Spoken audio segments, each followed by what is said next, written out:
Ici, nous sommes à l'hôpital universitaire de Bruxelles, qui regroupe l'hôpital des enfants, l'hôpital Erasme et l'Institut Jules Bordet. Et on va vous parler aujourd'hui de l'unité qui s'occupe des patients atteints de drépanocytose, qui est une maladie rare des globules rouges pour laquelle nous sommes centre expert, avec vraiment des infrastructures qui sont pensées pour cette population de patients qui sont jeunes, qui sont chroniques, qui viennent souvent et qui ont des besoins du coup tout à fait particuliers.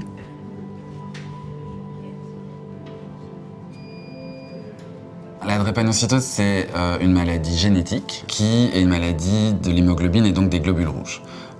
Elle a deux grandes conséquences sur ces globules rouges, c'est que ces globules rouges sont peu déformables. Normalement, les globules rouges, ça passe dans des petits vaisseaux. Donc là, ils sont peu déformables, donc ils viennent boucher les vaisseaux un peu partout dans le corps. Et ces globules rouges, malgré qu'ils soient rigides, ils sont aussi très fragiles et donc ils explosent dans la circulation sanguine. Et donc ils libèrent dans la circulation toute une série de substances qui normalement restent cachées à l'intérieur des globules rouges et qui sont toxiques quand elles sont libérées.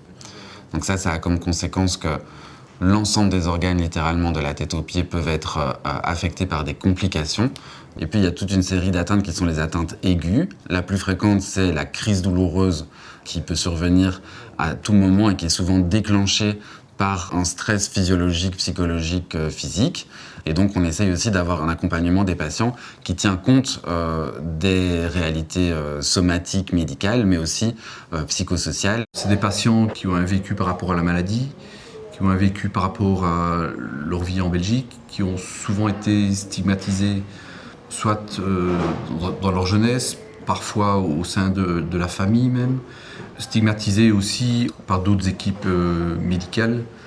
Ils nous reviennent régulièrement avec des expériences, des vécus, lors d'autres hospitalisations, que ce soit ici en Belgique ou ailleurs, où parfois on peut considérer que c'est une sorte de maltraitance qu'ils ont vécue. Avec une douleur qui n'est pas reconnue, avec une spécificité de la maladie qui n'est pas reconnue par d'autres soignants. La priorité pour nous, que le patient soit bien et qu'il soit soulagé et qu'il soit en confiance par rapport à sa douleur et par rapport à autre chose. Mais je pense qu'on a une équipe qui est très soudée et qu'on a tous les mêmes objectifs, que ces patients-là soient satisfaits des soins qu'on leur apporte. Une des phrases qui m'a vraiment touchée à un moment, c'était une patiente qui n'était pas bien, elle était douloureuse, elle ne se sentait pas bien du tout. Et puis quand elle m'a vue, elle me dit « J'ai mal, mais maintenant que je te vois, même si j'ai mal, je me sens mieux ». Et ça, c'est vraiment quelque chose qui m'a touchée et ça me donne encore plus envie de faire mon travail. On centralise le soin spécifique dans notre unité globale, où tous les acteurs forment un accompagnement du soin au sens anglophone du care, de prendre soin des gens. Et c'est pas construit avec le patient, tout le monde autour, c'est un vrai ensemble où on communique et on interagit ensemble pour le patient, mais avec le patient. La transition est toujours un moment clé dans le parcours des patients qui quittent la partie pédiatrique pour aller vers la partie adulte. C'est difficile pour les patients, mais c'est difficile pour les équipes soignantes également.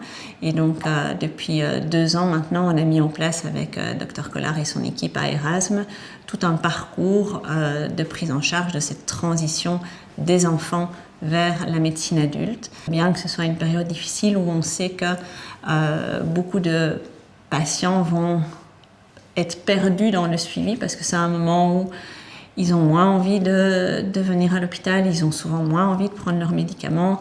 Et bien rares sont les patients qui ont été perdus de vue en fait, grâce à tout ce circuit qu'on a réussi à mettre en place. Là, j'ai déjà un certain âge, mais c'est la première maladie où en fait j'ai pu assister au fait que les séminaires qui étaient organisés à la fois pour le personnel de santé, mais aussi pour les patients. Comment ça va ce matin d'abord? Ils ont une maladie peu connue, dont on ne reconnaît pas forcément les conséquences et les signes. Parce que la drépanocytose, ça ne se voit pas, hein. Il n'y a pas de signes physiques évidents de la drépanocytose. C'est des patients qui sont essentiellement afrodescendants de par l'histoire génétique de la mutation de l'hémoglobine. Ils souffrent de la méconnaissance de leur maladie. Ils souffrent des a priori de la société et du système de soins sur l'ethnie, en tout cas comment on les perçoit. Donc c'est des personnes dites racisées. Et donc ça, il y a plein d'études qui sont sur le coup. À douleur déclarée égale, quand on est blanc, on reçoit plus d'antidouleurs que quand on est noir. Donc quand on est un homme noir, jeune, en bonne santé, qui n'a pas l'air d'avoir mal, qui vient aux urgences en disant « j'ai très très mal, j'ai besoin de morphine », le réflexe, c'est un toxico qui vient prendre sa dose. Donc M. Salim Essa, il est drépanocytaire, il est sous échange transfusionnel chronique, il est musicien, il est sympa. Oui. Oui, c'est vrai.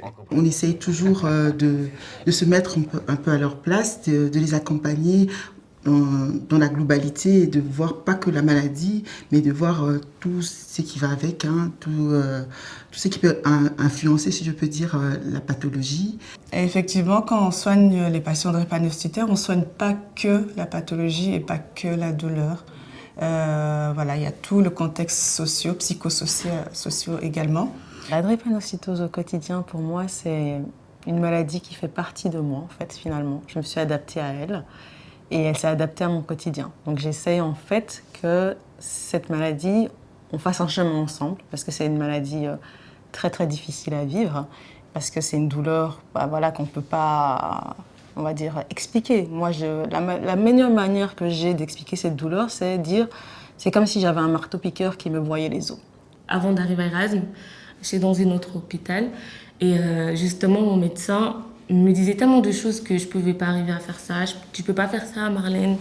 Tu n'as pas beaucoup de temps, ça ne sert à rien de faire des études parce que ton temps de vie n'est pas autant élevé. En fait, j'étais complètement cachée. Je n'étais pas moi, si je peux dire ça comme ça. Et c'est vrai qu'en venant ici, j'ai appris à en parler. Et de montrer que, écoute, tu peux exprimer, tu peux dire ce que tu as, c'est normal en fait, t'es pas différente. J'ai très longtemps du mal à parler de ma maladie. Il y a beaucoup de gens de mon entourage qui ne savent pas du tout en fait que j'ai cette maladie. J'ai eu un AVC il y a 2 ans maintenant et ils ne savaient pas, enfin c'était compliqué un peu de charger tout ça. J'ai la drépanocytose, j'ai eu un AVC, etc. Donc c'est compliqué de prendre tout ça en compte.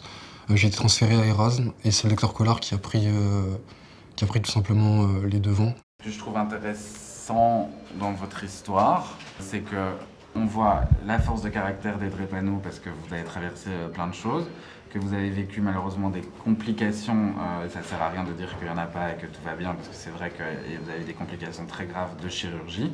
J'ai rencontré le docteur Collard. Il a voulu que je puisse lui parler de mon histoire. Et après, il m'a dit qu'est-ce que tu attends de moi? Et c'est là que je lui ai dit que moi, je veux marcher. Je veux marcher sans mes béquilles. Je vais lâcher mes béquilles, je vais recommencer à marcher. Je vais continuer ma vie, quoi. Parce qu'être dans cet état, c'est un peu une pause sur ma vie. Il y a certaines choses que je ne peux pas faire. Je suis limité dans beaucoup de choses. Et après, il a dit, OK, je vais faire de tout mon possible pour que ça puisse, je puisse réaliser ton souhait. Les patients, de manière générale, c'est pas une prise de sang, un organe qui fonctionne plus ou moins bien, un résultat d'image. C'est un être humain, sensible, avec son histoire, son bagage, sa relation aux soins, sa relation à la maladie, sa relation au traitement, sa relation aux soignants, à son entourage.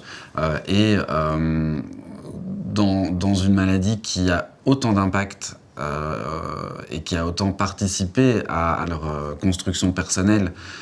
Ils sont malades, il ne faut pas oublier que c'est une maladie qui commence dès l'âge de 3 mois de vie. Et donc depuis qu'ils ont 3 mois de vie, cette maladie, elle est là tous les jours. Et donc tout ça joue et tout ça doit être pris en compte pour pouvoir accompagner correctement le patient. J'ai beaucoup de chance d'être dans ces conditions où finalement je peux avoir accès aux soins de santé parce que l'espérance de vie dans les pays d'où je viens, si la plupart meurent avant l'âge de 6 ans, on nous dit souvent vous n'allez pas vivre longtemps, vous aurez des déformations, vous aurez ci, ça. Et il y a toujours ce spectre de c'est horrible, vous allez vivre ça, mais moi je préfère être reconnaissante et me dire I get it, j'ai trouvé un hôpital où je me sens bien et pour rien au monde je changerais. Je me pose pas trop de questions, j'essaye de pas m'attarder sur des petits détails, je suis quelqu'un comme tout le monde. La maladie n'est pas une limite. amusez-vous, profitez de la vie et faites ce que vous aimez, faites ce que vous avez envie de faire et ce sera plus simple pour vous aussi. Il faut que tu puisses faire quelque chose de ta vie pour que tu puisses inspirer ceux qui sont derrière toi. Chaque drépano est unique. Ils connaissent très bien leur maladie, ils connaissent très bien l'hôpital, les soins, ils savent ce que c'est du bon soin, du mauvais soin. Et donc quand on voit l'augmentation du nombre de patients, que ces patients restent, qu'ils ne sont pas perdus de vue, c'est là qu'on se dit qu'on a réussi à leur proposer un soin qui leur parle et qui les aide et que c'est pour ça qu'ils restent et c'est ça qui est motivant. C'est encore une maladie taboue dans beaucoup de familles africaines, malheureusement. C'est quelque chose qui ne se dit pas, c'est une tare. Et donc moi, je préfère toujours lancer des messages. Voilà, il y a un hôpital où vous pouvez être pris en charge. Vous ne serez pas stigmatisé, vous ne serez pas abandonné, vous serez pris en charge du début jusqu'à la fin. Et rien que ça, je trouve que c'est merveilleux, vraiment. Et oui, je ne peux pas être plus reconnaissante d'avoir enfin aussi une équipe qui est formée pour la drépanocytose. Parce que ça aussi, c'est ce qui manquait, en tout cas je trouve, dans le monde médical actuel. Il y a plein de moyens d'innover pour les maladies et une des choses pour lesquelles on peut progresser, c'est aussi d'avoir des lieux, ce qu'on appelle des environnements soignants. Et donc avoir une unité dédiée pour les patients drépanocytaires, c'est très important.